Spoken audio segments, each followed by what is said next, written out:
You know, we always talk about creativity like it's some kind of magic. That flash of lightning, that aha moment, that one-in-a-million spark of genius.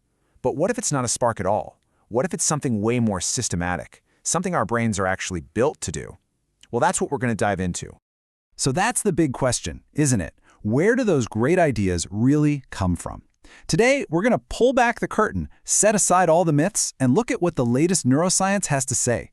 And we're going to do it by looking at two absolutely massive new studies that give us an incredible picture of the creative brain at work.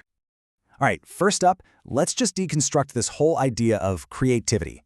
Instead of thinking of it as one single thing, what if it's actually built from a few fundamental components that we all have? This is where our first huge piece of evidence comes in. Yeah, you're seeing that right. This wasn't some small niche experiment. Researchers, led by Melody Chan, did a gigantic meta-analysis. They pulled together the data from almost 800 different experiments involving over 17,000 people. I mean, when you're looking at data on that kind of scale, the patterns that show up are pretty hard to argue with. So, what they find?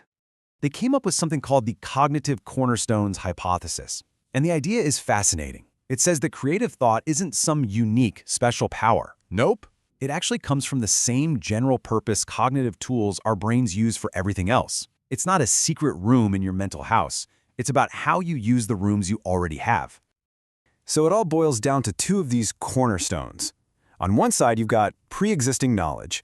Just think of this as your brain's huge personal library. Every memory, every fact, every skill you've ever picked up. That's all your raw material. And then, on the other side, you have executive mechanisms.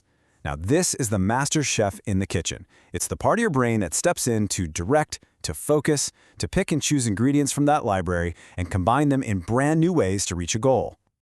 Okay, so if creativity is just about combining what we already know in new ways, that leads to a pretty obvious next question. How does the brain actually do that? How does it switch between browsing the library and being the focused chef? Well, let's bring in our second major study to see how the pieces fit together. And this is where it gets really cool. A study led by Quanlin Chen focused on two key brain networks. First, there's the default mode network, or DMN. You can think of this as your brain's daydreaming mode. It lights up when your mind is wandering, remembering things, and making all those spontaneous connections. Sound familiar? That's our library. Then you've got the executive control network, or ECN.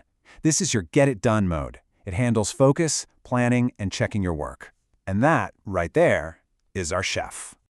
And again, we're talking about a massive multi-center study here. We've got researchers from Austria, Canada, China, Japan, the US, all pooling their data from nearly 2,500 people.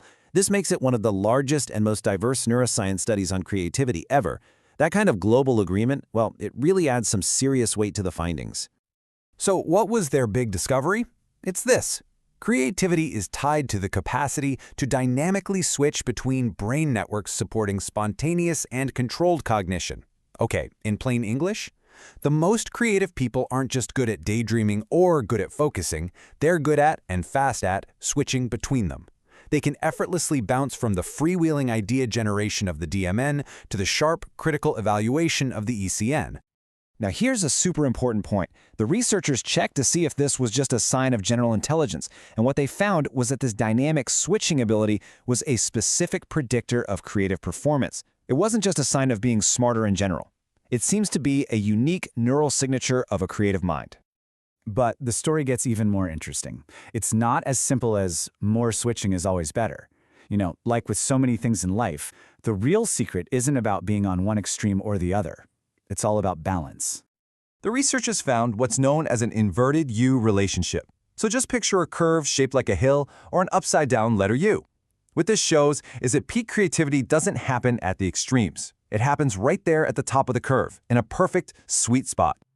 So let's break that down. What does this curve actually mean?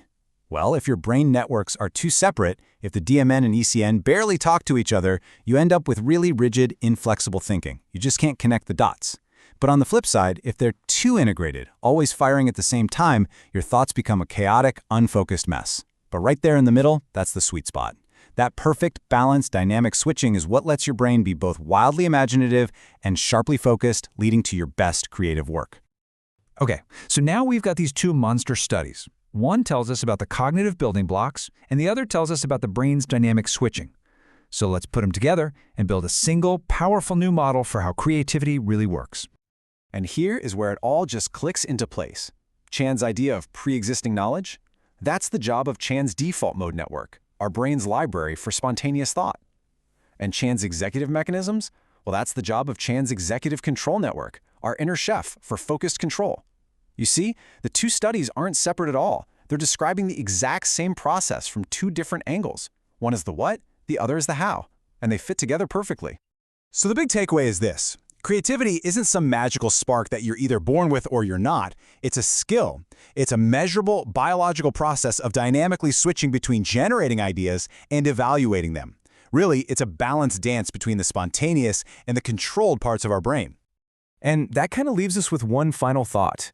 Creativity isn't a fixed trait. It's a process, a pattern of brain activity. And the first step to improving any process is to understand how it works.